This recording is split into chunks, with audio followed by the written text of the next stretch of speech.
So today we're going to be talking about Seesaw and some of the things that you can do for Seesaw going into a one-to-one classroom. And so we're going to have sort of these different sections that we're going to talk about today. And one of the things we're going to talk about is setting up your classroom, and then we're going to talk about using Seesaw for taking it sort of to the next level and then setting it up for groups or rotations. And then we're going to be talking about that new progress feature and some of the updates that are in Seesaw. So one of the things we really want to talk about with Seesaw going to one-on-one is this year we all got Seesaw again, which is awesome. But last year, some teachers started out using codes or adding, already having their Seesaw classes set up. And then when we got the licenses, it switched over to Seesaw for Schools, which is awesome because you get so many more activities and you get a lot of perks and stuff. But now everything is tied to a license. So all K-3 teachers have licenses. All K-3 students have licenses. However, there is a specific way to set up your classroom so that way we have everything tied to those specific licenses. So if you do happen to get into your Seesaw account, a really good thing to do, this is sort of a best practice / telling you guys what we need to do as well, is tell the kids now, like you can show them, which is so much greater than a little bit last year. It was a little bit tricky because now that students are in the classroom, you can throw it up on the board and you can show them how to get into the Seesaw class. But what we need to do first is if your students are on iPads, make sure that the Seesaw app is updated. If the students' apps aren't updated, maybe spend some time first thing in the morning to have the students go to the APS app catalog and just double check in there for Seesaw and then either update or add it to their devices, which is so much easier to do when they're actually in the classroom with you. So that's kind of step one, which would be something good, and model that. And then now you can cast up on the board to show students how to sign in with Google. So one of the biggest things is please, please, please show to students that they need to be signing in with their Google account. So you're going to want to get into the iPad. They're going to want to make sure I'm a student. And instead of doing a text code or scanning a code, and it seems like that would be so much easier when you're in the classroom, right? But in order to tie everything to those licenses and everything, they're going to want to select Google email sign-in. And that's sadly going to kick them to another screen, which is going to say sign in with Google. And they're not going to want to put in their email or password because that actually is a separate license. It's not tied to Google. They're going to want to sign into Google. And every single student email address, their 9888 whatever number at aps.edu, and their password is going to be how they get into Seesaw. Now, if you are a third grade teacher, for third grade students, and I'm just going to say this, and I know you guys aren't there, but I am recording it to help out, is third grade students and I believe second grade students now are going to be getting Chromebooks. So previously they had iPads and now they have Chromebooks. So if you're going in through Chromebooks, one of the best things to do is to go through myaps.edu. So when the students log in, it automatically takes their number and their password and it runs that way through the Chromebook, and it's going to open up a new tab. Every device is set up where this is automatically going to come up on one of those tabs. They just need to put in their email and password. And when they get into class link, there's going to be a folder with student resources. And that's why some students have a hard time finding the Seesaw app, is it's because it's in this folder. Then they just click on that Seesaw app and it's going to bounce them out into their student journals. And another reason that we really want to do this, and there's kind of two different views, it's the same class, it looks slightly different, is that up in the top left, if students are going to PE or art and the PE and art teacher wants to use this, or you might want to set up a couple of other classes for a couple of different content areas or something, you can click on this, or the students can click on this image and just be able to drop down and click on their classes. This also enables students to get, if it seems like it's only on the desktop or on a computer though, but you can have them sign into a computer account, or maybe if you have some dinosaur desktops in your classroom, they can get access to their past work from last year now. So that's kind of awesome. So just kind of making sure that we consistently keep reiterating how to have students get into that classroom. If you do have to create a new classroom, so Maria, I think you were saying that you were working with a whole conglomeration and different group of students.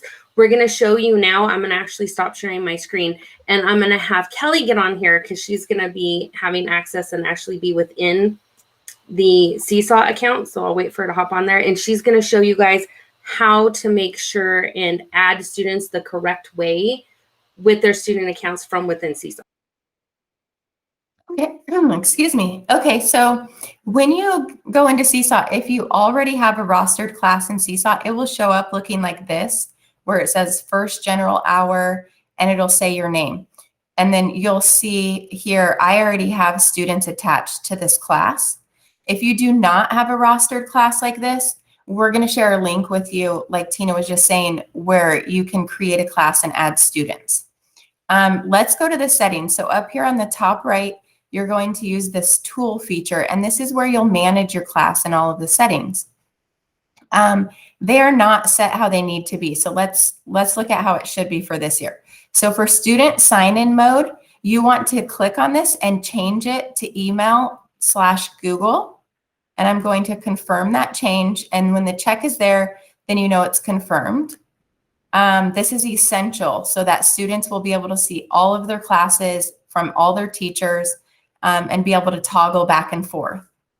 And then if you go to manage students, this is where you can see your roster of students. Now, if I click on a student, I can remove a student, which you probably aren't going to need to do unless they leave and go to a different school. I can also look in here if I need to check if their password's correct, if their email is showing up correct.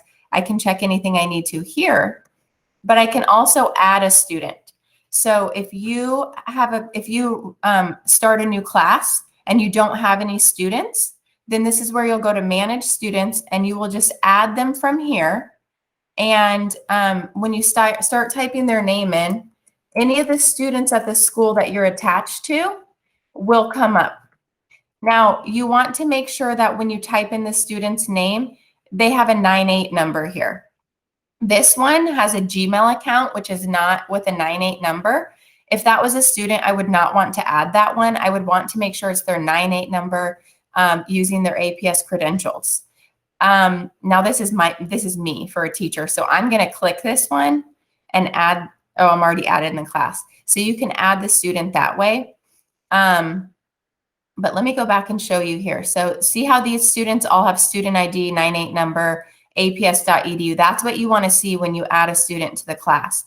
If it's something like this with an Gmail, don't add that one. You can manually put it in or search to see. They should be in there if they're at your school. Now, if you have your class already rostered to you and you get a new student, you just need to wait. As soon as they're added in Synergy, overnight, everything updates. So that student will show up automatically in your class the next day. You will not need to add them. If for some reason they're not in there and you need them right away, you can come here and add them. Okay, any questions about that? Okay, I'll keep going. So then you're going to come down here. This says students can see each other's work. We want to turn that off because we don't want students to see everything every other child does, just for privacy reasons. Because if that is turned on, then in the journal, all students can go to everybody's page and see everything they've turned in. So it really doesn't allow for student privacy. And we'll show you later today how you can how students can tag each other, and you can share within groups if you want them to collaborate. But for every single activity, you probably do not want them to see each other's work. I also like to turn off items require approval. So if it's on, it's blue. I like to turn that off because if you have this turned on, then every single activity a student turns in, you have to approve it before it goes to their journal and allows them to look at it, edit it, tag people, send it to the blog. All of those types of things cannot happen until the teacher has approved it. So if you have 20 students doing 3 activities, that's 60 activities you have to approve before it goes to the journal. You can still see it in draft mode, and once it's completed, you can still send it back for editing, even if you're not requiring approval. And then make sure sample student is turned on. And then you'll want to come down here, and for the families, you will want to enable family access. That way you can send the letter home and let families create a family account where they can get updates from you and also see their children's work. And when you're ready to invite families, you'll go to this invite families. And from here, you can invite all of the families. If they don't have any information in here, then you can just share this invite link and families can create their account. If they already have an account, it may show up here.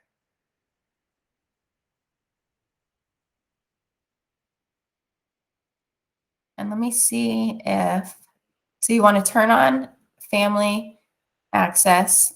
That's how you'll invite families. And then down here, you'll want to enable the blog.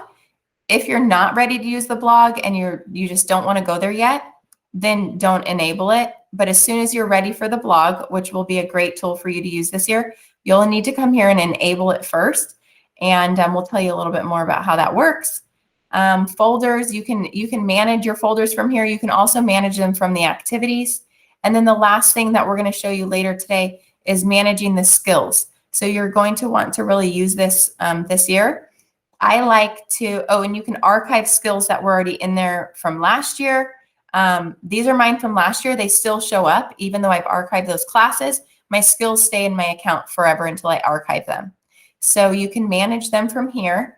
And I like to pick 4 stars because it matches up with our 4-point grading system.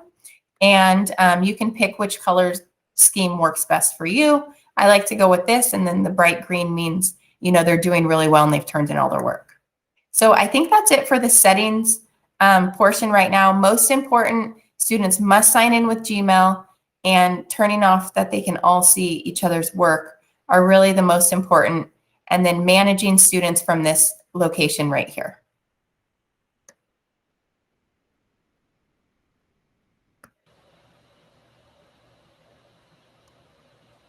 All right, so I'll let Tina take it back over from here.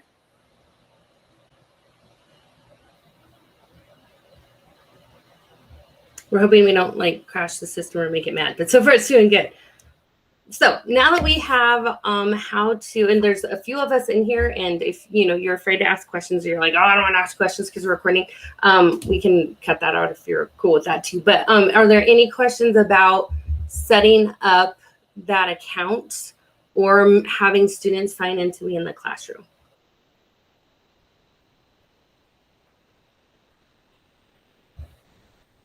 It's not super different than last year.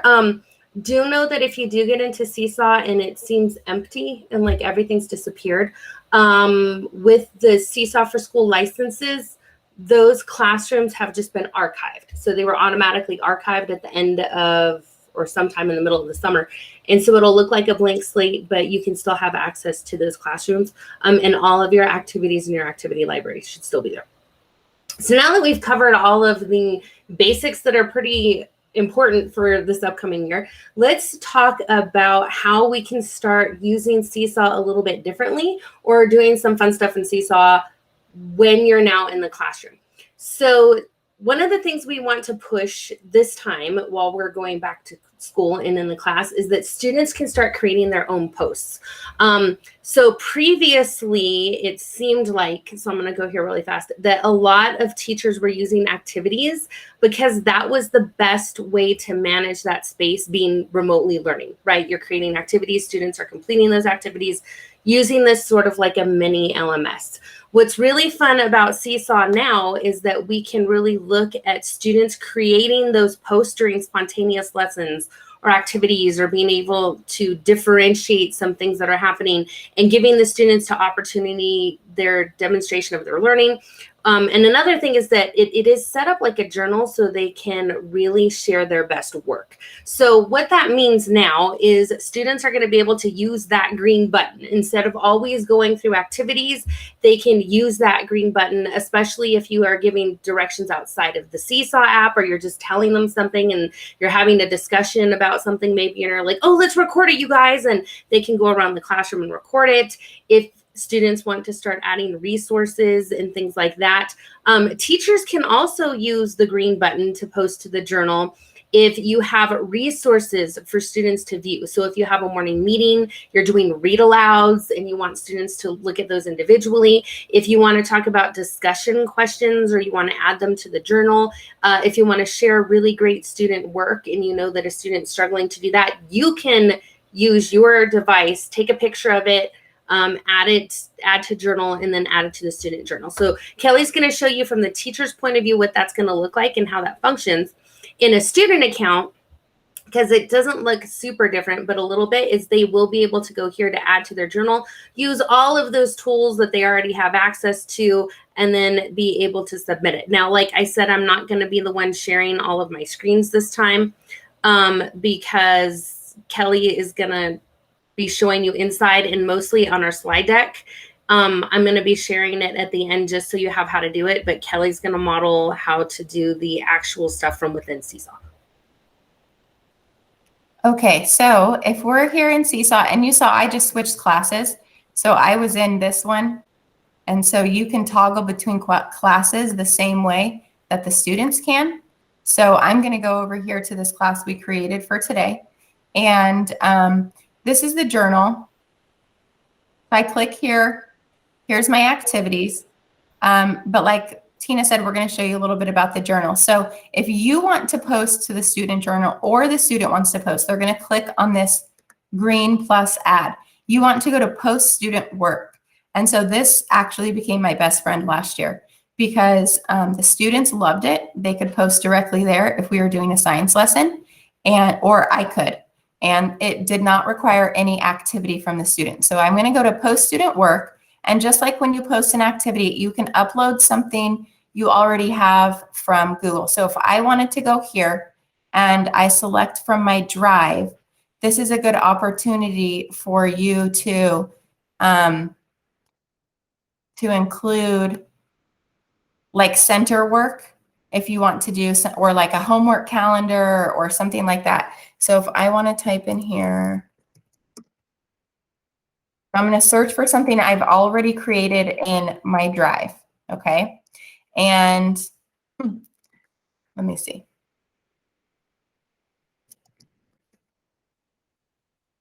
I've created so many things the last couple days. Okay, so let's just say I want to, I'm sorry, I'm having trouble finding the one I wanted to show you guys. So I'm just going to pick one of these.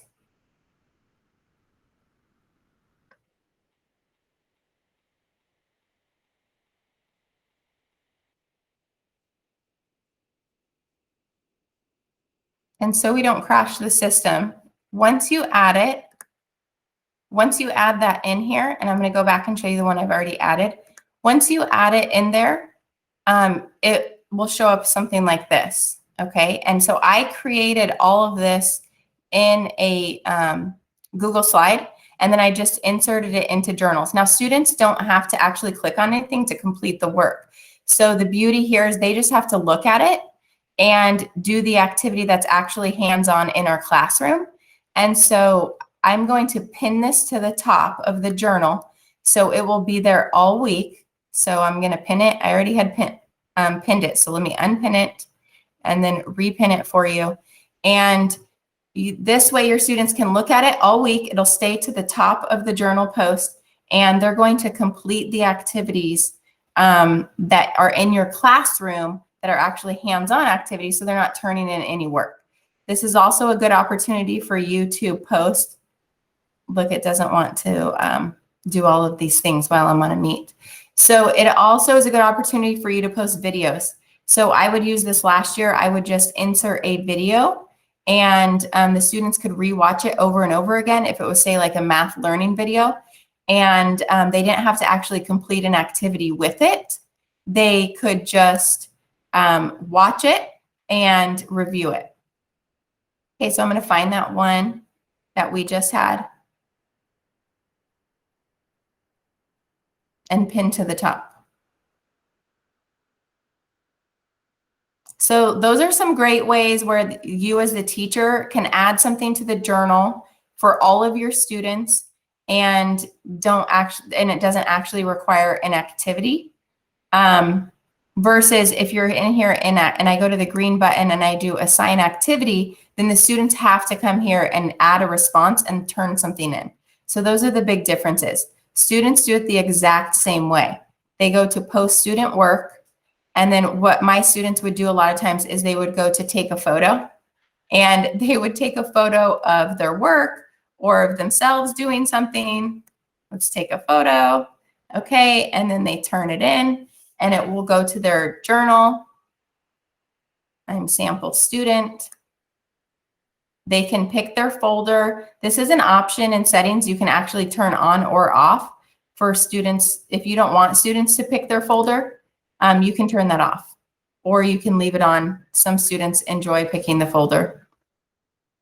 And then it goes, there it is. It's in their journal. So you didn't actually have to create an activity. They just took a picture of the work they did and turned it in. You can still see it. You can still grade it as well. So you can still go down here and go to skills and grade those activities just the way you would an activity. The only difference is the students put it in without something previously being created versus an activity, which you have to create before the students can do the work.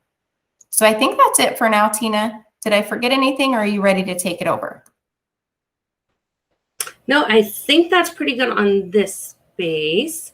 So going along with Kelly, like I said, not a while back, during the pandemic, which we want to pretend is a while back and that didn't exist. But last year, when we were really showing how to use Seesaw and do things, we kind of said, like, avoid the journal a bit, and not as much, because we really pushed activities. So now there's so much more that we can do with the journal. So here are just a few ideas. Kelly was talking about creating class videos.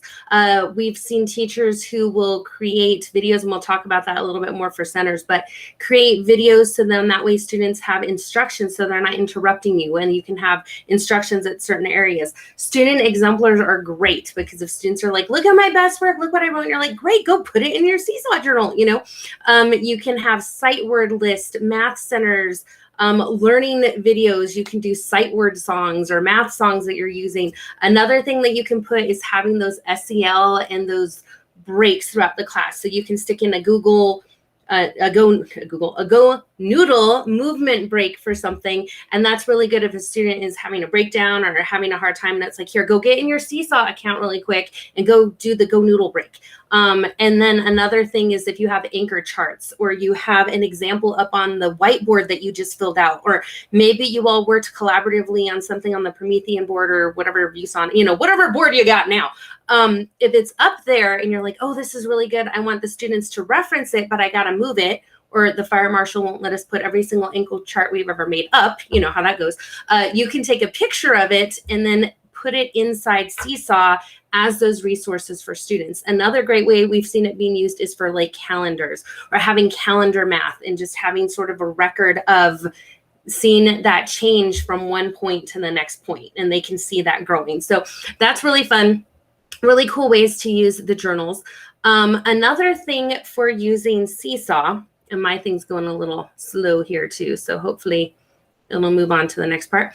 Let's talk about creating student activities. So we just talked about adding to the journal, how students can add to the journal. Now let's go back to the student activity piece that we had last year. So we're going to talk about sort of upping that or adding it to the next level. My Seesaw's not even going, so I'm glad Kelly's there. She's awesome. Oh, there it goes. So in activities, there are a few things that you can add to it to make it more accessible for students, especially starting the beginning of the year with things. It's a little bit more complicated on your end, makes it a little bit easier for students, but then in the student regard, it's going to make it a little bit easier to learn the Seesaw tools and how to do things. So going back to that, I'll just show you kind of what I have on my screen, and then Kelly will show you how to do it. It's just taking a while to come back. Previously, when you were making activities, I think some teachers figured this out, and if you didn't, we have the cheat sheet here in this slide deck for you, is adding those directions that have all the pictures to them, right? And then saying like, add your response here. And then we can do audio instructions. But what some teachers may not know is that within the template slides themselves, within the activity, you can add links, labels, videos actually within the, they're not slides. Help me out, Kelly. Frames, pages. Everything has something different. Within pages of Seesaw, because we have the now district and school accounts, I think you can have up to like 10 pages or 20 pages or something ridiculous. So on that first page, you can add instructions or you can add things so it's easier, especially for the littles, to see what they need to do. So some things that you can add to those pages would be like labels, using the labels within here. And then you can use those icons inside the pages and the templates as well. Another way to add to the instruction to make it a little bit easier for students or to kind of spice it up a little bit to the next level is you can add your videos of instructions or how to do things from within the pages and the templates as well. And another thing is adding in sound links. It's just not getting to that slide, where you can add in tiny little sound links, especially if students are having a hard time reading those instructions.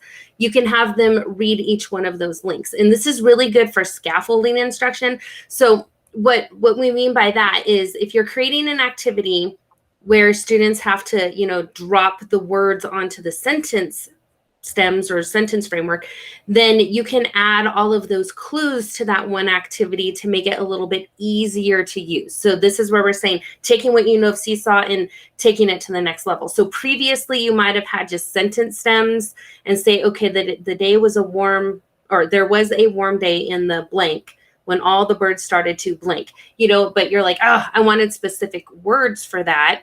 And the students might have a hard time reading those sentences. Then you can add those voice little clips so students can hear it being read to them.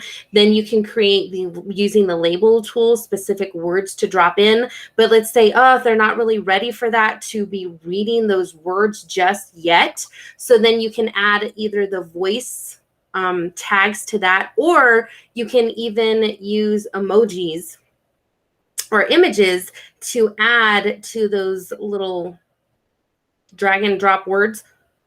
Like, why can't I think of the word sort? So then now that makes that activity much more accessible. And then over time, you can start taking off, the sound stems, and then you can start taking out the emojis, and you can start. So that's where we're saying, even starting out, since we're starting out new this year, we kind of threw teachers in, we threw students in, we're all learning together, but now we can start doing some best practices or using the tools within Seesaw to kind of scaffold that instruction, showing them how to do things slowly. What's kind of nice is you can start with the journal entries, though. We're not saying to do everything at once. The purpose of this wasn't like, do all this, you guys. We're hoping you can take one or two things throughout the year to do. So maybe start out with journals, have them start out with saying all about me videos about each other or doing stuff, maybe create one activity and how to use the tools. But then you can now take that time, which is nice, to build up using these tools throughout the year. So now I'm going to have Kelly kind of show us how to put those things into an activity on one of those activity lessons on the page. Okay, so I'm going to show you some of the places to go, just like what's in the slides. I don't know if it'll let me fully do everything, so you have the slides to look at later if you need to. I do want to mention something here. So if you're editing an activity, because a lot of times you'll find a really great activity in the library, but you might want to change a few things or add some of these features. If you change it in your library, then it will keep those changes. If you add it and assign it to the class, you can still make changes. So I've already assigned this one to the class, and I want to go edit the activity. However, anything I edit here will not be saved in my library. So if you edit in your library, it will stay for future times you want to use it. If you edit once you've already assigned it, it will only edit it in this class, and it won't save those things in your library. So that's just a good thing to know for activities you want to use for other classes. However, I can edit it once I've assigned it. And I'm going to come in here. And then right here, I want to mention it's really great to have these detailed directions. using the images and the voiceover. However, once the students on the iPads, the real little kids, once they get into the activity, they don't see these unless they hit the drop down. So I'll show you where that is, but just keep that in mind because you're going to want those directions again inside your activity. So I'm going to go here to our template. And I found this activity in the library. It's not one I created, so I love it, but I want to add a few things to it. So this is obviously like a PDF. I can't change those things. You can still go in here and add all of those tools. So if I come here and I add a text box and I do these 3 dots, I still have all of these options. And one of these little tricks is if you have no outline, then now this box you can use as to add those tools, and it's transparent.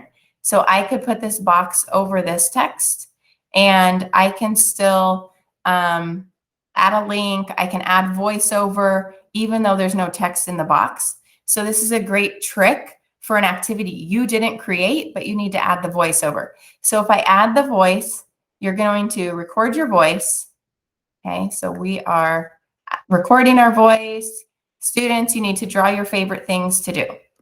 Click the green check, and now you see this is here. Make sure you lock it in place. You can either lock everything in place or lock just the size. So if this was a drag and drop, I would lock the size and students can't adjust it, but they can drag it across the screen. For this, we want to lock all. So now you still have your voice icon over these words, which will be read to the students. So your transparent box is a great trick for activities you didn't create. If you created this in Seesaw, then when you create that label, you can add it the same way. And just like we added the voice box, if I have an emoji keyboard, then I can add those emojis in here as images. So those are really great tools for the students. You can also just insert an image by dragging it. I like to just put it on my desktop. So I would make this smaller and you can drag any image from your desktop over here and it will add it to the activity. So that's a great tool for adding images. And let me see if okay, so this is where I wanted to show you, if you want the directions to be on this page, do not record them with the microphone because then you will get a big play arrow on the page that covers half the page. You can come down here to these parentheses and you can add voice directions. You can type directions, complete this page, whatever your directions are, and then you can read the directions and save them. I don't know if I can save it right now because of the system, but then you teach your students that whenever these quotation marks are blue, then there are directions waiting for them that they can listen to. So that's a great place to add any kind of directions instead of using the microphone. Once you're all done adding these features, then you're just going to click check, and now your work has been saved and you are ready to assign it to your students. And just a reminder, if you weren't using this last year, down here on the very bottom, this is where you can edit to assign later, or you can assign it immediately. So you can schedule things a week out. And then you can also assign this to a folder, and you can assign a skill here. So you're really going to want to use these skills this year because the gradebook feature is a great feature. So this has all of the gradebook skills I used last year. And so I can pick ones or I can add new skills here. And so let's just assign that one. It's already assigned. And then you can assign whichever folders you have created. So hopefully that's one new thing that we can talk about today. The next thing we're going to talk about is that seems like a lot to take an activity, right? And, add all these things and maybe you're like, I'm not ready for that. That's okay. So here's another strategy that's a little bit quicker and that you can use in a little bit of a different way. So if you want to use Seesaw to extend your learning, beyond that depth of knowledge level 1, or you're in a particular activity in class, we want to try and get teachers out of the mindset of activities where you're creating a specific activity for word list 1 and you're trying to, you know, have the students complete it, and then you have to show that it's done, because that's kind of the space we were in last year. So one of the suggestions we have for this year is to take those activities to the next level by creating activity templates.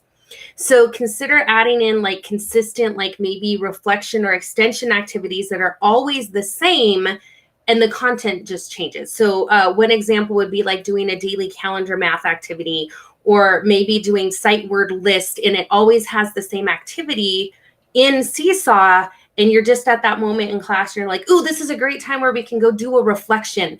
Or maybe you're teaching and you're like, ooh, this would be a great time to do a reflection. You can go to Seesaw, quickly add that activity in really quick, and then choose the template that's in your template gallery. So some ideas for that would be like doing a reading reflection.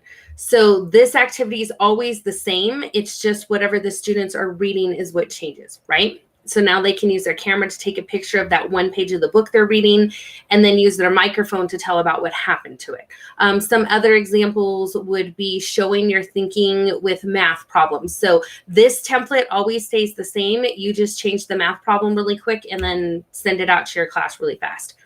You can also do this for SEL check-ins or for how students are feeling. One of the other things that we're going to talk about here in a second, and we'll model how to do, is, well, I don't know if we're going to model it because I don't think we have an iPad hooked up, but that's okay, is you can share to the journal straight from apps. So some people got used to functioning within Seesaw. The students got very used to being within Seesaw, but now that we're in class, students can take pictures, and then within their iPad devices, they can select that little share button, and Seesaw is going to tie to that, so they can share items to Seesaw. So what makes that really great is that you can create things on Keynote or on other activities, and they can complete those, or you can create templates in Keynote. You can create other activities and other different iPad apps, and students can complete them. And once they're completed, they can go up here and they can share them into Seesaw. So one of the things that we are going to be sharing with you is there are a ton of Keynote in Pages templates that are available. There's like alphabet photo hunts. There's number counting and drawing, so students can draw on it. And of course, you can make these and look at the library within Seesaw too. It's just saying that it doesn't have to be all the Seesaw activities. So if you already had some great iPad stuff you did, you had some great thoughts, students can take a picture and use the markup tool and circle things and write on it right on the iPad, and then they can share it still to their Seesaw journal. Another thing I was going to talk about is, I don't know if you've ever heard about Protocols. It's a book with John Carippo, and I can't remember the woman's name. I feel bad, but I just heard John Carippo talk, so that's how I knew. Protocols, and I added a link here for you guys. Just some of the things he's already shared, and there's so many more in his book. But what they are is they are educational structures where the structure always stays the same, but the content changes. So how students can have discussions and then the content changes. So here's some different ideas that they do span between, you know, really low level grades to really high level grades. But one of the things he does every day is math reps. And he says, do a math rep, always have the same structure for math reps. And in fact, he's created an entire math page or math website for it. And the numbers change, but the content and the structure always works. And these are some great things that you can use with Seesaw. So if you, he has K-2 resources. So, you know, you just put in a different number, but then students create the array, they, you know, do an actual math problem, they break it down, they find it on the number line. And so it's always the same procedure, but the numbers change. So this is a great example of how you can use Seesaw with a template or something that's always the same, but the content just changes really quick. So trying to get back to our activities here. So I didn't know if Kelly, I saw her get on twice. Did you manage to hop in with an iPad, Kelly, or no? I did. I hopped in with an iPad. If we're interested, I can try to show that. if we have students who are working on iPads. So let me go down here. So I'm I gonna see stop some sharing. heads nodding. So let me share my screen.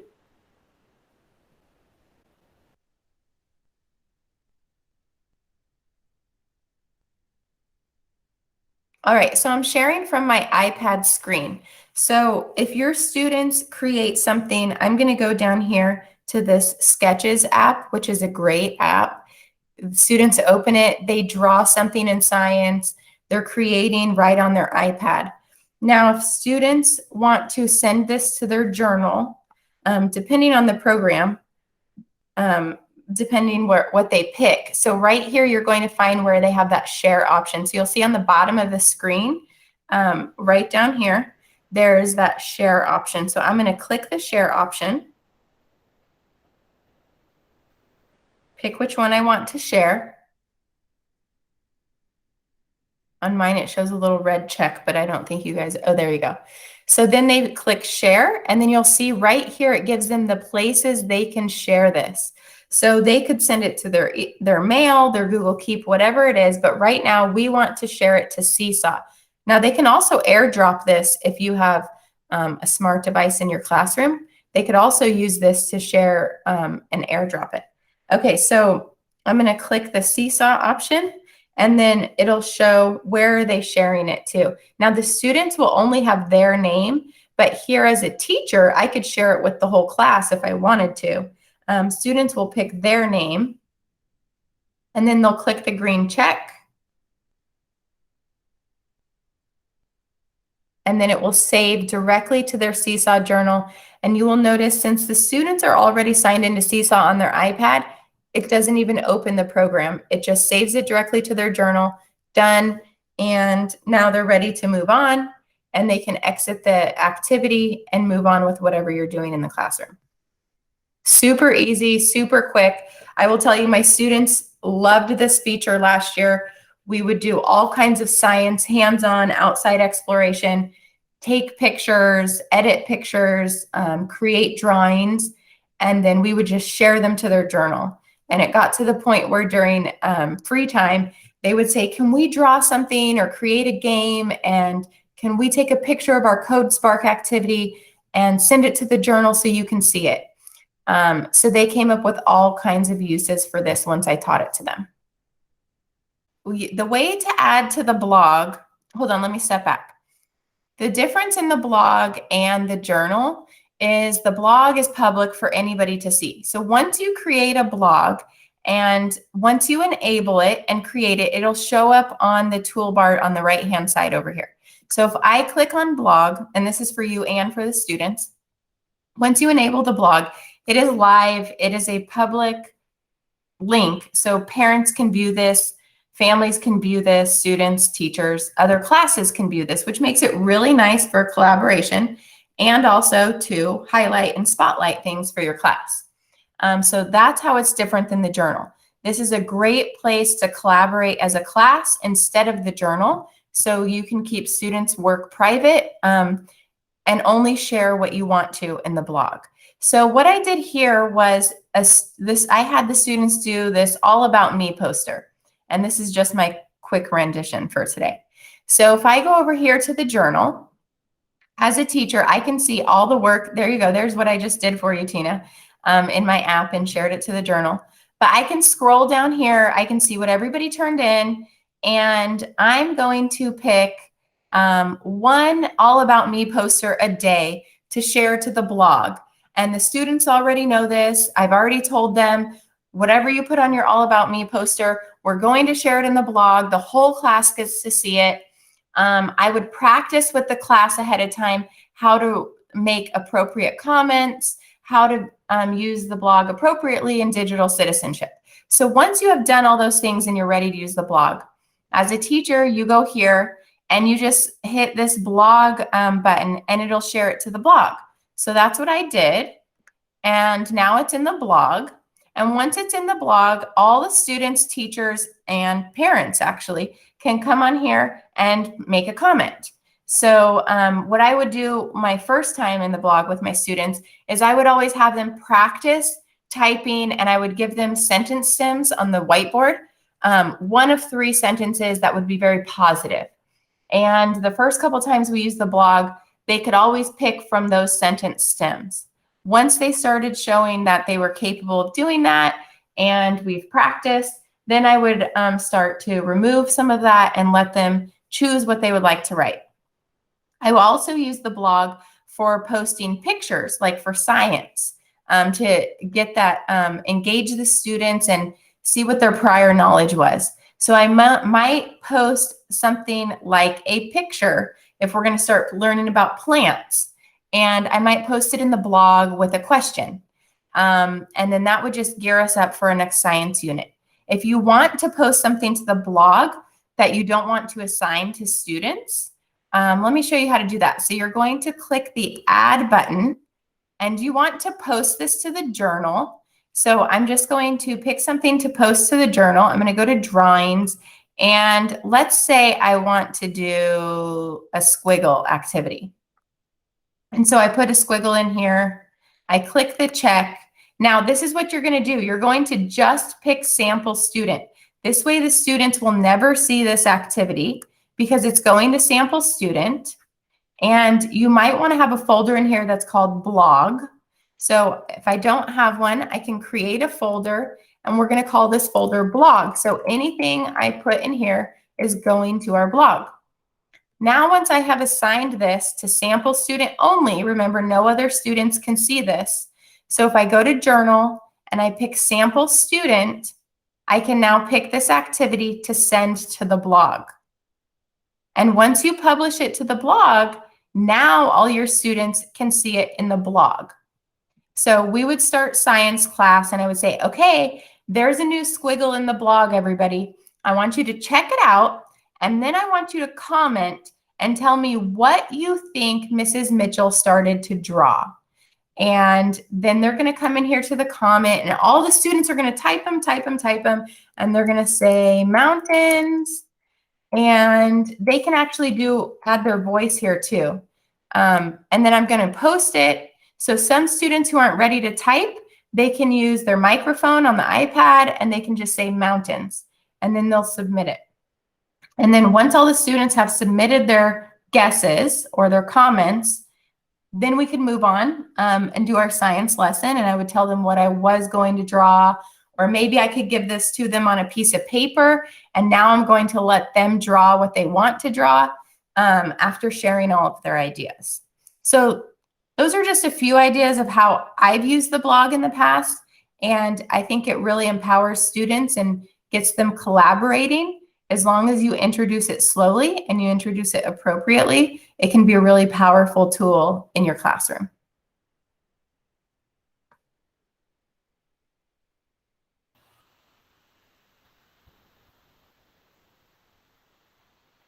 Is there anything else anybody, maybe I went too fast or you wanted to know about the blog before we move on? And we did want to mention that if you haven't tapped into the blog and it seems overwhelming and it seems like a lot, I've heard that from a lot of teachers, that it just seems like a lot. Maybe they're not ready to go there yet with the blog. They're not sure if their first graders or kindergartners can handle it. I just want to say it's amazing. And I've used it for 2 years with kinder and first grade. And it's just like everything else. It's about how you model and present it. But when you get to the point where it's not so overwhelming and you're ready to use it, just reach out to us and we can always do a more in-depth training with you and your team and show you how to really amp it up by using the blog.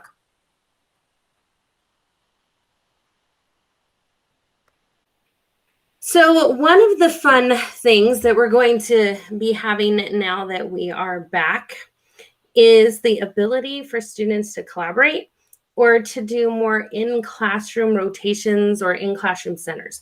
So one of the things we wanted to present or talk about today was using Seesaw either collaboratively or for those independent rotations for centers and stuff. One of the things with Seesaw, they won't be this close and, they'll be wearing masks, but we're going to pretend. So the one thing with Seesaw is you can increase agency and engagement with students You can have one template in the background and have students talk about it and working on it together on one item, and then the other student can take a picture of the other's iPad and add it to their journal. They can create something collaboratively, like a picture or a story, and tell the story together, and then you can go back and like record it. You know, one student's recording it, one student's doing the picture, but add those to their separate journals. So there's a lot of things that you can do for Seesaw for centers. One of the things that we're telling you that you might want to consider is in the Seesaw activities, having tags for the, or I can't remember what they're called. Not tags, but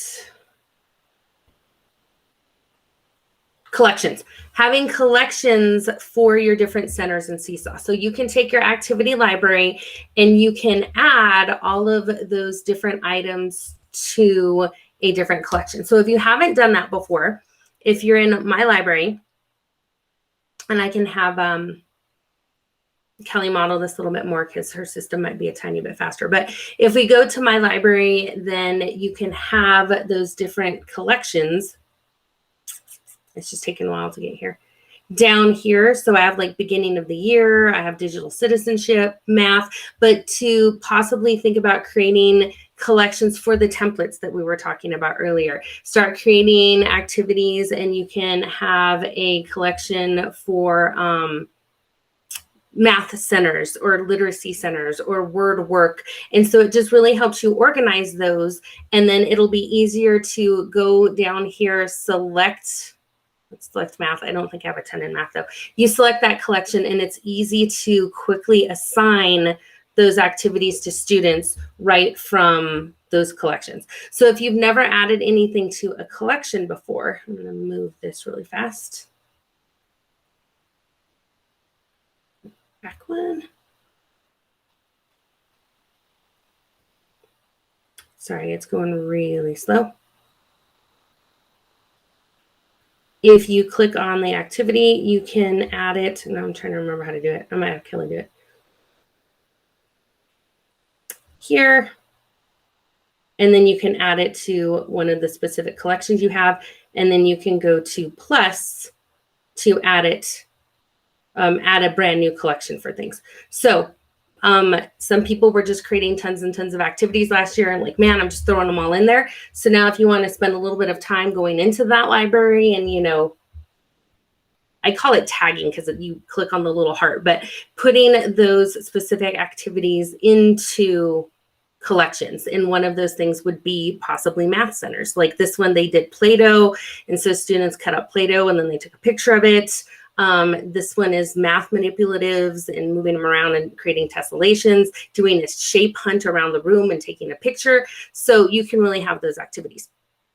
Another thing is, remember that when we were talking about multimodal directions and things, you can also create a video inside the page itself.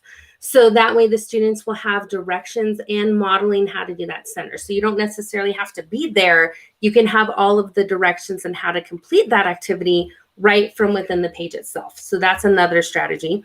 One thing that Kelly was talking about earlier is do that app mashup thing and take a Google slide deck.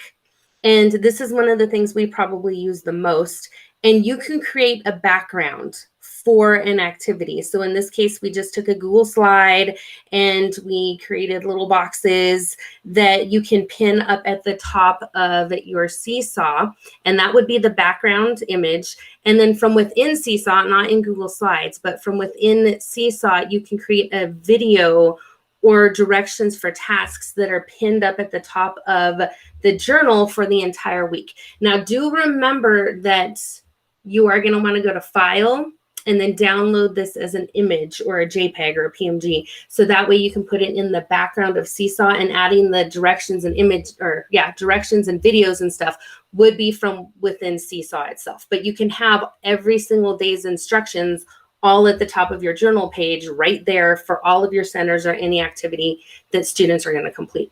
Now, one other thing you can do for Seesaw if you are doing activities is giving students time to explain their thinking, expand what they're saying. Before we used to say take a box and like put it in the corner of a room and give students space to record.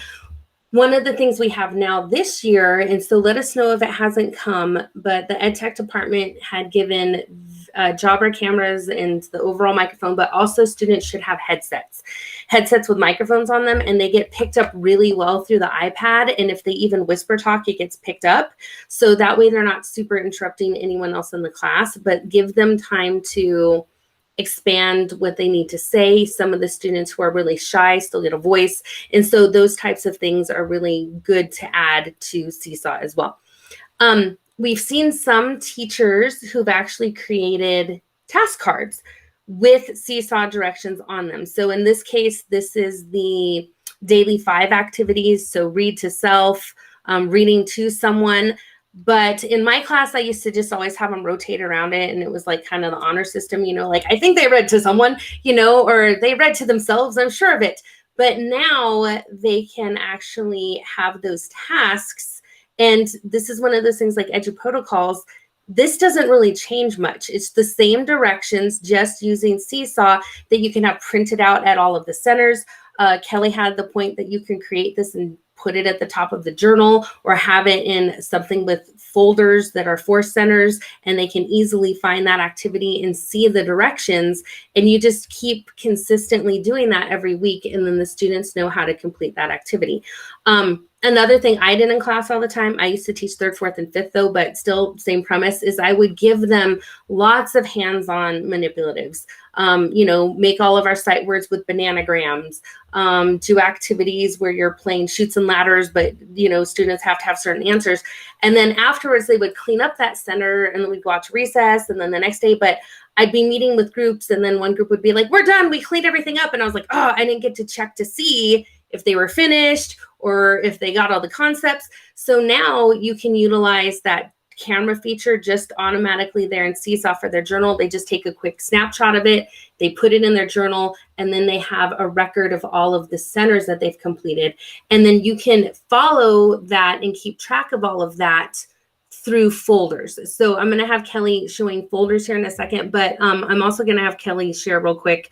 I don't know if we necessarily need to switch back over to the Seesaw class, but share some other ideas for how you can use Seesaw collaboratively or how we can use it for centers.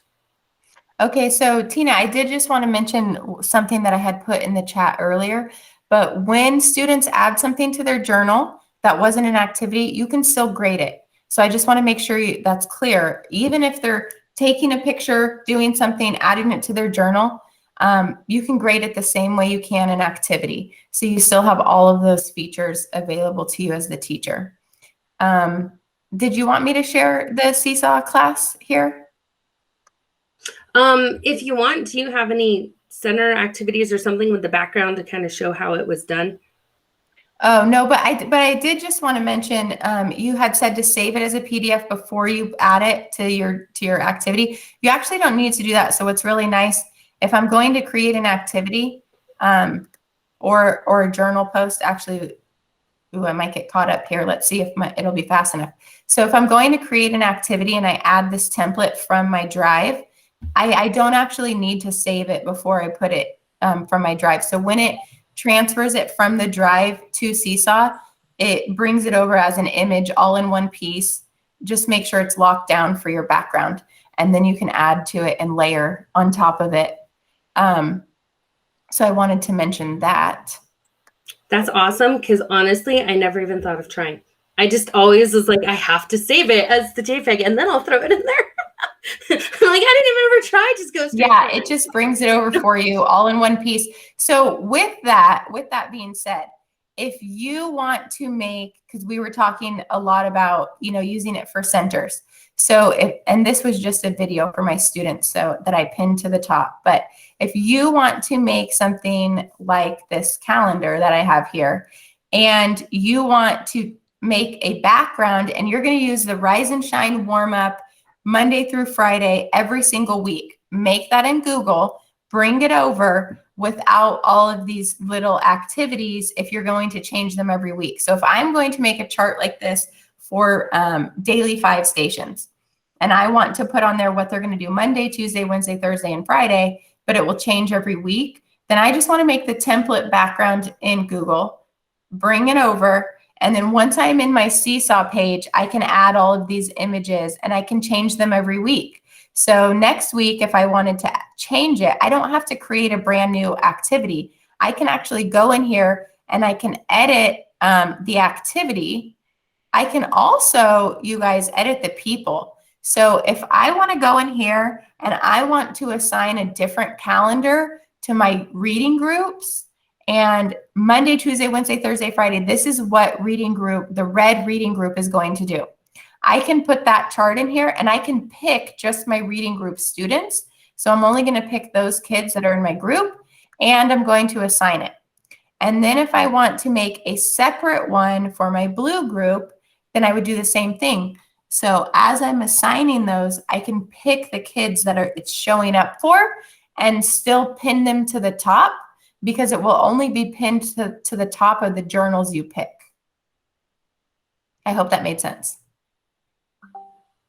So those are just a few ways that I would use Seesaw for center activities and not actually use them in here.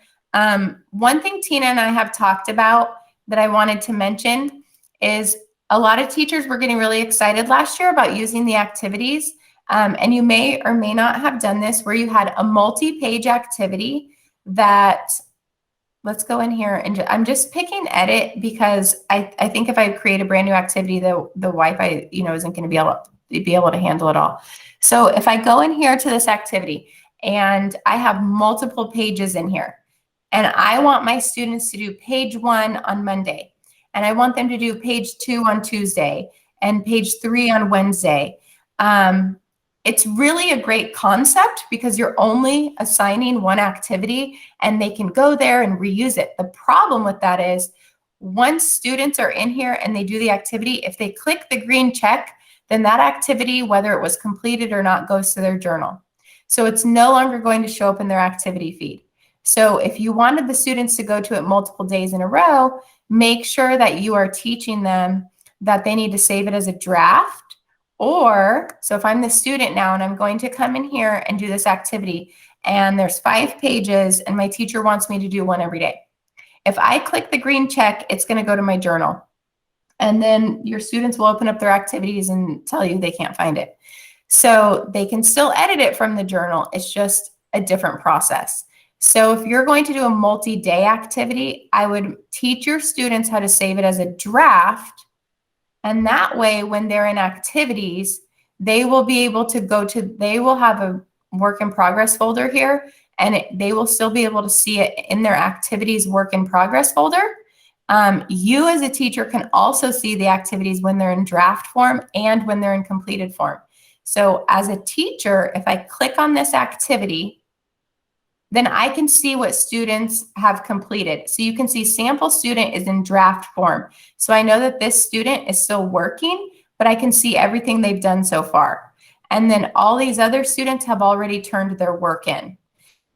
So as a teacher, you can see it no matter which form it is in, but it's just harder for your students to access it multiple times in a row if it's not saved as a draft.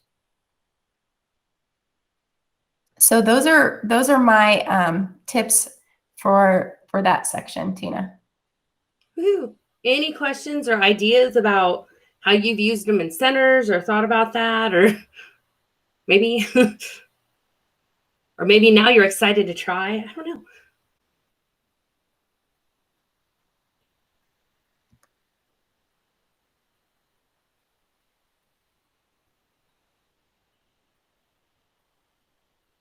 So our last section for today, well, and then we're going to talk about like really gearing it up, but we won't get into that with tons of details, is monitoring student progress.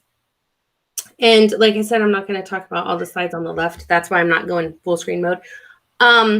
There's a few ways to monitor student progress. I will say as a upper elementary level teacher, this is one thing I got slightly frustrated with because I thought it's not giving me enough info about how the students are doing, or I just don't think like having the skills there is enough to really get, you know, a general great idea of what's going on. But that is the update that just came out for Seesaw. So if you do have Seesaw and you're not seeing it, you might want to make sure and go through your apps, to go to the App Store and everything, and make sure that your Seesaw app is updated. They now have a great progress monitoring tool. So we're going to do this a little bit differently. I'm going to go over just the idea of folders a little bit, and then I'm going to pass it off to Kelly, and she's going to show you folders and then the progress monitoring and how it looks now. But we don't have a huge class with a whole bunch of activities that are completed now to show you, but we have it on the slide deck to walk you through and have it. So hence we want to give you the slide deck with all of these slides afterwards, so you can refer to it after and go back and see all these different ways to do things. But one way, I'm going to throw you a curveball. I think that maybe if you just go through the slides with all the grading, then maybe if we have questions at the end, we can save that time if they want to look more in depth at ours. I like it. Okay. But I will have you go over folders, because I'm sure you have some awesome ways to, and then the emojis and stuff, which isn't really on this slide deck. But one thing to start getting students in the habit of, which some of you guys might have already done that, maybe not, is using folders in a little bit of a different way for students to organize their work. Also for you to be able to look at it a little bit easier, and for families to be able to see that growth over time. And if you haven't created a folder, here's all of the steps for creating folders. Like I said, I'm not going to really show you those because Kelly's going to show you that in a second.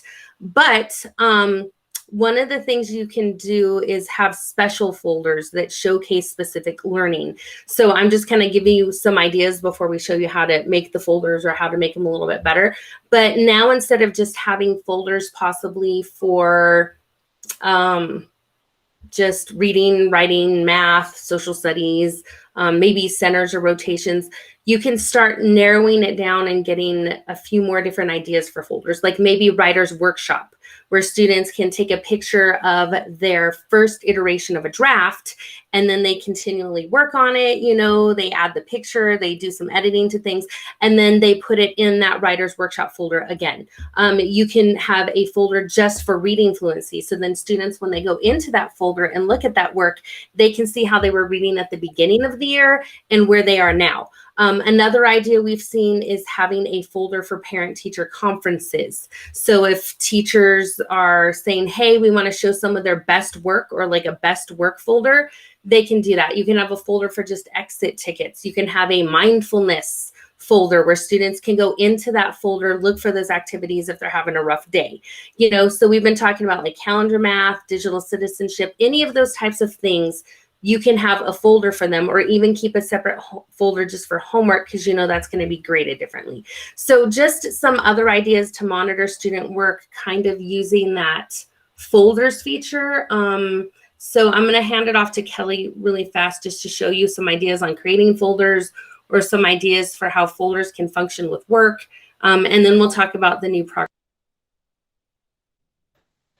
Yes, sorry. Okay, sorry. It just changed and I wasn't sure. Okay. So if you go up here to your settings and you come down here to manage your folders that I had mentioned before, then this is a great place to start. And I like to start with the basic ones that Tina was talking about. And then I just try to think ahead about what I might want. And to be honest with you, throughout the year, the students would say, we need a folder for this. So we would create a folder, we would add an emoji to it. And then that way the students felt really comfortable. They could look at the emoji if the words were giving them trouble. And those icons really help them find the folder, the color of the folder. So I make sure every folder is a different color. Every folder has a different icon. And I try to organize them the same way I would organize folders in their desk or notebooks in their desk, the same way we would organize things in the classroom. So I start with every subject that we have during the day, and then I add all of our special things. Learning videos was the one I used the most last year, because every time I started a lesson with some kind of video, we would add it to the learning videos folder, and the students could go back and watch them as many times as they needed to. You know how much they love those videos, right? So and then they started asking me, is this in our folder? Is this in our folder? And it was really great actually for when we were learning new sounds and getting up and doing movement, because then they could do all of those things on their own when I was with a group of students, and they weren't relying on me to see those videos again, or if they forgot what it was. So if you're going to use a lot of videos too, you could even do like science videos, math videos, language arts videos. This is one way, once we came back in the classroom, that I used it a lot. You know, rise and shine for their morning work, but really best practices here are definitely create folders. Like, do not overlook folders. If you don't have folders, the students can't search up their work easily. So if you're doing learning, I also used them for learning posters. So every anchor chart we made, I took a picture and I put it in a folder in their journal. So every single thing we did together did not have to stay on the walls in my classroom, which can be very overwhelming for some students. They could access every poster we made together through their journal all year long if they needed to. So make sure you're using folders, use them, color code them, add icons, and name them appropriately based on what you're doing in your classroom. And then they will be very easy, and they will really help your students take over some of that learning and really become independent.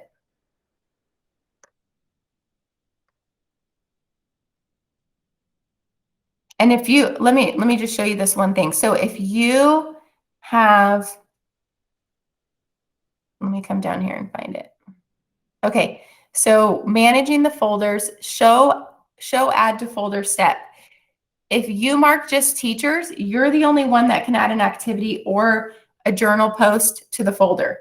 Now, if you want to allow your students to be able to add to folders, so if you anticipate students creating and adding to their journal like we talked about without you creating an activity, and you want them to be able to add it to a folder, then you want to click teachers and students.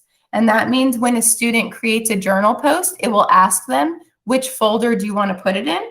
And they have to pick a folder before they can submit it, which is really nice, because then they just don't have tons of stuff floating in their journal that they can't find, like a Facebook feed, and you wanted to find, right? You want to really find that meme you liked, but it was 100 posts down. You can't find it. So if they add it to a folder, they can always go find it. And then never means you would just have that endless feed and nothing would be in their folders that they added. So I like to pick teachers and students.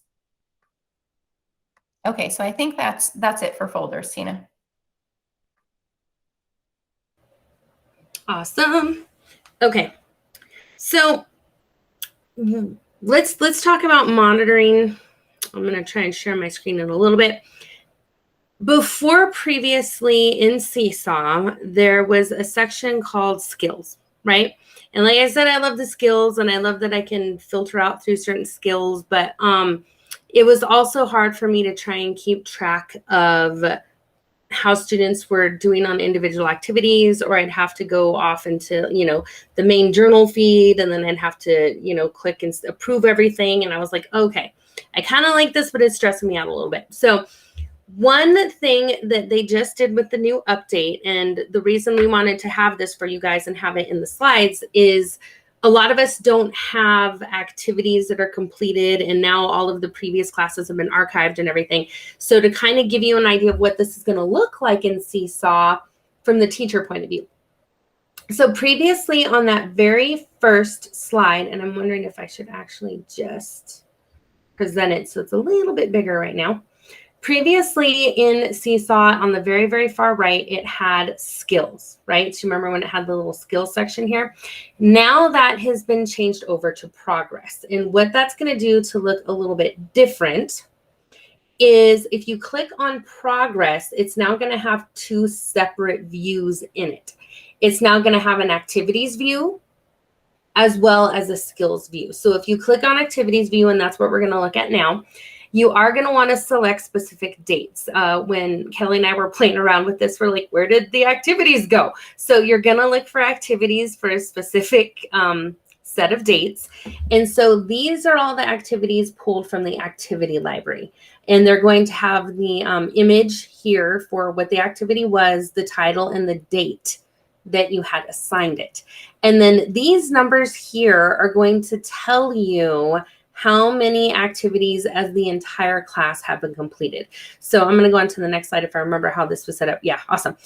So looking down the row, I see that 9 out of 15 have been completed, and you can kind of get an idea that red means not many people have done that activity. Green means a good chunk of them. I'm guessing probably like 80% have completed it. And in this case, it's like yellow, it's in between, right? And then you can look down and there's little image icons that are going to let you know, these little guys here, how that activity has been completed. And I think yeah, there it is. So here's what those little images mean is if it's red, they haven't started it. They haven't even gotten in it. They haven't done it. Nothing's been completed in the activity. It's just there. If you look at the progress sheet and there's the little orange mark, and this is only available for the schools in District Seesaw. So they're going to be able to keep drafts. You can see if they have it in draft mode, which is nice because maybe they haven't completely turned it in or not. This means that it's turned in. You just got to get in there and approve it, make sure that it's good. And then if it's completed, approved, and pretty much graded, then it has that full-on green check mark. Okay. So if you are inside, or not inside, if you are on the progress screen and you click on the activity, it will take you straight right back to the post itself. So it's very easy to access everything from that progress skills page now versus before that was a little bit harder. And you can hover over this to see which students have completed any of the assigned activities or not. So those numbers are kind of nice to have. So this is going from column view. If we are looking at it at row view, and I like this image because it's kind of zoomed in, right, is you can also see stars now. So previously it was kind of colors and that was it. And the numbers were kind of confusing, but now they have updated it to where it's stars. So now I can see for Adam, he has 4 stars on this activity. He has 4 stars on this one. So this kid's a pretty good kid, right? He got 3 on this one. And I can see he's completed 11 out of 16 activities. So it's easy to see, you know, how do I put it? Like rows and columns, how students are doing. And this is what I meant by you can hover over it and kind of see 2 haven't started, 4 are in draft mode, 9 people have completed stuff. So that's sort of a nice little thing, but you can also hover over the student name and you can see it as well. Same premise as before, though, that if you click on the activity itself, you can go to the full screen mode, which is nice, and see each individual student's work. And you can see, okay, these are the 2 students that said we're in draft mode. That's Allie and Mia. I can see that Colleen, Gabriel, and Wendy are ready for me to look at their work. So it's just kind of a nice space to get an overall teacher view of how they're doing, sort of like a grade book, right? And like I previously stated, you can go across the whole thing and see how the student's doing all together. And then you can see how many activities that student's completed for all of them or for that specific time period. So if you do hover over the student, just like you hovered over the activity, it will say Allie has 2 that she hasn't started. She has 1 in draft mode, you know, 2 waiting for approval. So you can get that overall idea too. Now, what's kind of nice is if I do click on the student now, it will tell me exactly which items she hasn't started, he, she, any ones that she has in draft mode, and then any that are waiting for approval, and you can actually make a copy. Now, when we were playing around with this, the copy that gets made, it basically just takes a screenshot of the text, and if you're trying to put it in docs or something, it wasn't coming out very well. So what I did is now I think they've even updated it further where it will say copy or print to it, which is kind of nice. And my advice is I would probably say print it to a PDF. So that way you can just have that full on PDF showing what they've completed or not completed. And you can send that home as like a progress report or how things, you know, what they've completed and how they've done, give them an idea of what they need to work on, right? Like I said, I think printing to PDF is better. The other thing that's really great about the activities view, we'll talk about the skills view too in a minute, is you can filter out by specific students. You can filter out by specific folders or content area. That's why we're saying really think of redoing those folders or thinking about them and doing things that are different. And you can still go ahead and sort out by skills. And I think they might have done the skill view, but maybe not. So Adrian, Allie, and Mia have been only filtered out. So now I'll only see their work. So that really helps out if you're working with specific student groups, or you have certain specific students that you have in a team and you're like, okay, I sent you guys all off to go work on this particular activity in your centers. You can filter them out really quick and be like, oh, all right, Adrian, like, why didn't you finish? Was that Adrian? Yeah. Why didn't you finish this? I sent you guys out with 20 minutes to do it. Like, you got to go finish it, you know? So those types of things can be really helpful now that they have this activity progress section for it. And you can also filter by folder, narrowing it down so you can look at just their reading grades. So it's kind of nice that it's allowing you to pull all of those things down. So this just shows you how you can kind of hash it down to very, very specific things. Now, and for some reason it didn't do the skills view, so I'm wondering if we should show it. If you go over to skills view, as opposed to having the activities here, it's going to have the skills up above. So what that means, so I'm going to go back here real fast. Here, if I had this activity about plants, and we're still kind of playing with it because, like I said, we don't have a lot to do, and it was our understanding because we researched it a whole bunch. If I have this activity 1, 2, and 3 that all focused on the same skill, then actually in skills view, it will tell me that we've created like 7 or 8 activities, and that in general, they're all in that sort of color coding system. So it's very much skills view like before, but it's pulling all of those skills out of those activities to kind of make it a little bit more specific for you. And like we said, we were trying to stick to doing this on the slide deck itself, and you guys were going to give it to you so you can look at it, because we don't have, 15 activities from a week that we can show you how they were all graded and stuff, but we found the Seesaw training and how they were going over stuff, and they gave us lots of awesome screenshots for that. So is there any questions about those? The progress monitoring, or we can share it and kind of go over how it looks a little bit different. It's just, like I said, it's a little bit hard to demonstrate. We can demonstrate with like the 2 activities we have in there, but we didn't have a full-blown class of everything to give you the breakdown of how that all is looking and how it's different. So Tina, we have a great question in the chat that maybe I can show you guys. So the question is there a way to set up the skills to help collect the data towards IEP goals? So one of the great things is you can put the skills in however it works for you. And so being a teacher that has lots of students with IEPs, you can really set up your grade book how you would on paper, separate from how the teacher might set it up. So if I come up here to my tools, and I'm going to go down here. Did I skip my grade? Oh, there we go. And I'm going to manage skills. And this is something you could do like now to set up for the year, or you could do it as you go. So here are mine from last year. And I kind of played with it a little bit last year to see which way I liked best. But when we add a skill, you're going to have you're going to have the first line and second line. So anything you enter in the first line is going to show up here. And whatever you put on the second line is going to show up in quotation or in parentheses. So I tried it out both ways. I did adding within 10, and then I wanted this one to be combinations. Then I tried doing it with just addition, and that just seemed way too broad for me. So then I would do addition within 10 doubles, only doubles facts, missing add-ins. So I tried, and then I tried out also like foundations, and then I would put which unit. And then so if we did 10 activities for unit 5 and foundations, they would all have the same strand. So then essentially I can see if they created 7 out of 8 activities for unit 5 and they have all green stars, then I know that student is excelling. So it's really great for your data to set it up this way so you can get a collection all under the same grading strand. So let's go down here and add a new skill so you can see what I'm talking about. So if I add a new skill, You do not have to fill out this bottom portion, but you can.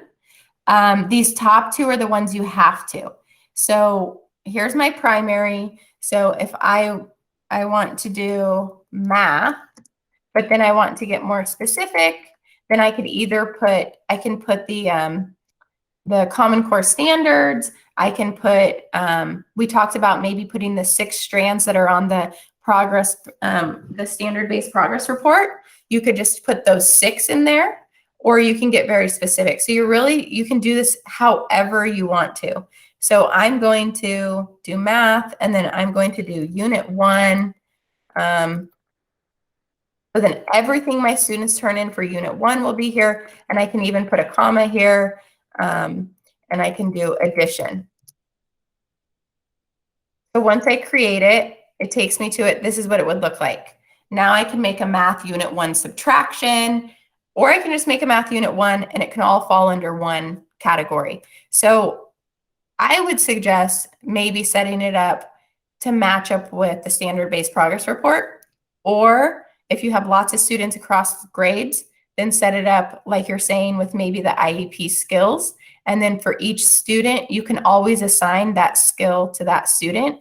And then it'll really track for you how many times you've done that activity in that quarter. Because what you can do is, because I know, right, a lot of the goals, you're at 80% of the time, they need to accomplish this goal. So what you can do is you can go to this calendar here at the end of the quarter, and I could say, okay, I need to track this student for these 5 weeks. And then you can start filtering. So now I have 5 weeks here, and then I can pick the student and the folders, and essentially it will show you how many activities they've created in those 5 weeks in that folder, and it will show you how many stars they got on each activity. So it would be a really quick way to progress monitor for IEPs, I think, if you take a few minutes to set it up the way that it'll make sense for you. And I hope that answered that question for you, Maria. I think that's great. I think she had some kind of okay. that was there, but that's okay. So we're on it.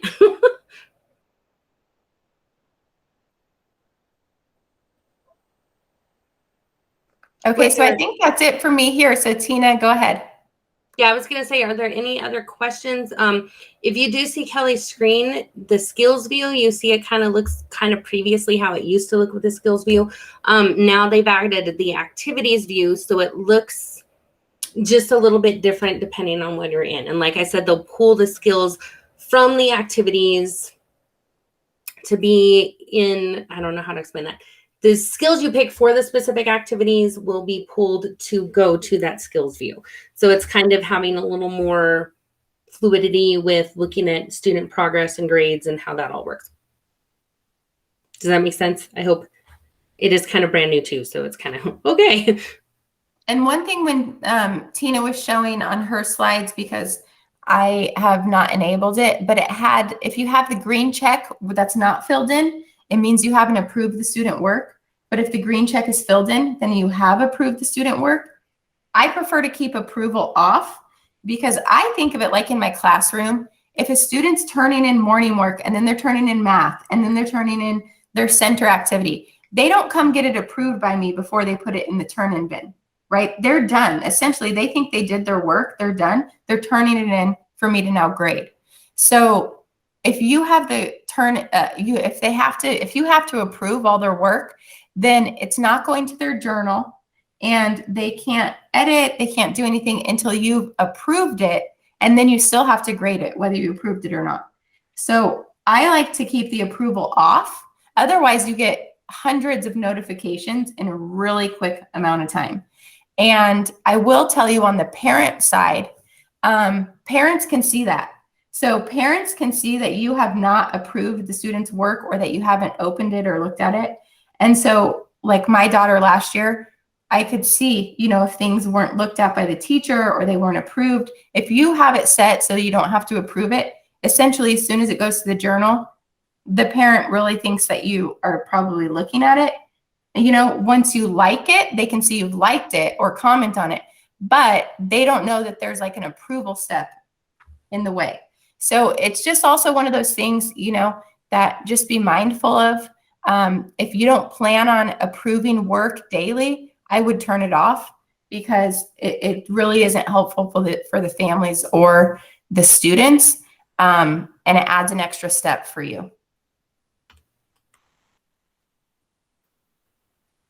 And I think we were going to show you like the family sign-in. So since we're here, I can switch tabs before I hand it back over to you, Tina.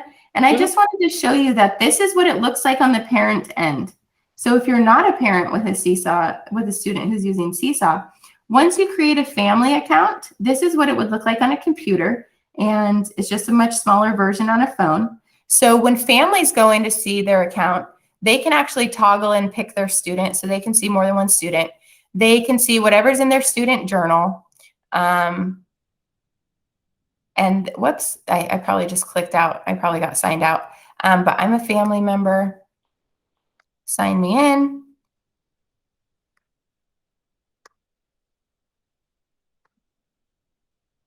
Okay, there we go. So once I get signed in as a parent, and then I can go to my inbox, which is where you can really communicate to families. And this is a feature that I think may have been underused last year. I probably 100% was, because you can post messages and parents have the option to turn on notifications, and it goes directly to it as a text message to their cell phone. They don't even have to log into the Seesaw Family app. So what's amazing about that is all my parents had an account. They enabled text messaging or just their email. And if I sent a reminder the night before about a spirit day, it would go right to their text messages, and they all knew by the morning that it was a spirit day. So it's really great, because we know sometimes families aren't checking the email accounts they're giving us if they have a family email account for school and it's not their primary email account. It's really nice because they're checking their phone for text messages. So I used it sparingly, and I used it for the most important things. Every week I would post a link to our weekly newsletter as a PDF, and then I would only post really important reminders. So parents knew I wasn't overusing it, and they could count on, if they got a text message from the Seesaw account, that it was going to be something important. So that was really useful last year if you use it wisely. Once you put a message in for families, they can message you back privately. Before that, they cannot. So if you never send a message to families, they cannot message you. So once you send a message out, then they can start messaging you back, and they can message you privately, just the teacher, not the whole class. Now, an update that's coming from Seesaw will be student messaging. So right now you can't message with your students one-on-one, but that is coming in their next update. So when that update comes, we will make sure that teachers know, hey, Seesaw just did an update. Make sure the iPads get updated. Your computer automatically updates, so you don't have to worry about that on your end. And those are the only times that you really have to have students reinstall, is if there's a major Seesaw update. And they only do those like twice a year. They try not to do them very often. And another update, and I don't think Kelly would have it yet, maybe, is they have translation now. So there'll be a little image on the messages where it will automatically be translated, I think, in a different handful of languages. I couldn't tell you off the top of my head which ones they were, but they were, I know it's sad, like Navajo and Dina, like those ones, they're very difficult to translate correctly. Digital wise, they're still working on it, even through Google. But Spanish, I knew that Arabic, Vietnamese, so those were on there to where it can be translated in the parent journal. So that's kind of neat.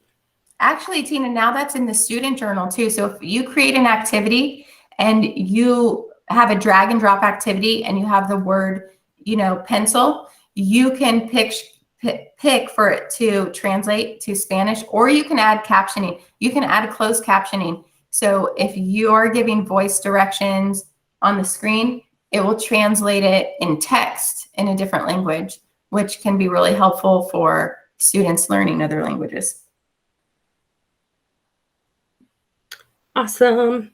So yeah, that's the other kind of fun thing about using these digital tools this last year is it made a lot of these digital tool, companies really have to step up and say, oh my goodness, this has become a much more competitive atmosphere.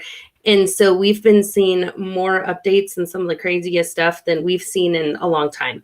So just be mindful of that. All of them are trying to update. We're going to do our best as a team to get those updates out to you. The other thing that we are trying to do a lot is we are trying to make sure that if you want specific things this upcoming year, or you are ready to take things to the next level, don't hesitate to sign up for a one-on-one training. Our team's going to be getting bigger. I don't know when or how, but really reaching out and going into schools, maybe working with grade level teams, doing stuff like that. So if you are more interested in doing more with Seesaw, I'm just going to show one thing probably for like another minute or two. And it's not a big thing. We're not going to force you to do it because it really is a preference thing. And this is either choice boards or having students link within a Seesaw activity. So what I mean by that is on the first page of a Seesaw activity, students can choose to do one of 6 things. They can create a collage, they can film a video, they can either answer a question, and then you can keep repeating these activities over and over, but just change the overall title or what would be on there. So for example, if a student clicks on explain something, it would take them to the next page. So we kind of modeled this here. It's not through Seesaw, but so if they wanted to capture their thinking of using a photo to capture the hands-on learning and tell what you learned, then they can add that to their half of the page. Or if a student from this page instead chooses that they wanted to make a drawing, it would link them to a different page. Now, Kelly did say previously that you do want to watch having them do a different activity every single day, because once they turn that in, it's going to be turned in, right? So you're going to want to have to model that or design that. Now, the reason I'm bringing this up for like choice boards, so here's another activity was the, teaching others, it's recording a video, and here is capturing your learning, is that Seesaw has now created something called blockboards. So I'm going to give you guys the published version of this in the chat, but I'll also email it out. Is if you click on this, it's going to open up a Google Doc. I tried to link to the one that they're continually editing, I hope, because they're going to be adding blockboards consistently for, so far I think they have K1 through 2. And what you do is you click on here to get the blockboard. Now, the reason I'm mentioning blockboards is because when you actually click on it and it goes to the activity in Seesaw itself, I labeled it blockboard. It's kind of weird because they're not labeling it blockboards. They're just saying, what is this mostly about? But what these are is their activities already designed in Seesaw. So I'm going to view this as a student, where it has all of the pages filled out, and it has an introductory video, and then it has a link to the next slide, right? And then that is the activities that they can choose from to complete. And if students click on those activities, it's going to have the instructions, it's going to have a visual for that, it's going to give them audio directions, and they're all already built as student blockboards. And then you can go in and you can edit them. But one reason that they're putting them on this doc right here is because, like I said, when you see them in Seesaw, they look just like a regular activity. So they're trying to house them all on this one page. I think it has K through 2, maybe K through 3 on them, and they're building different ones as time goes on, and it will be updated. So I've also added that into the Seesaw slide deck. So that's not something you have to use, but just know that that is a new thing that Seesaw is also creating. So I think we're pretty much tapped for time. We were trying to think of as much as we possibly could to give you for ideas. If you do have any more questions, we're totally going to hang out here for a little bit. So if you are like, I'm tapped, I'm done, thank you guys, you can head out. But if you do have questions, we'll stay for individual questions for a little bit.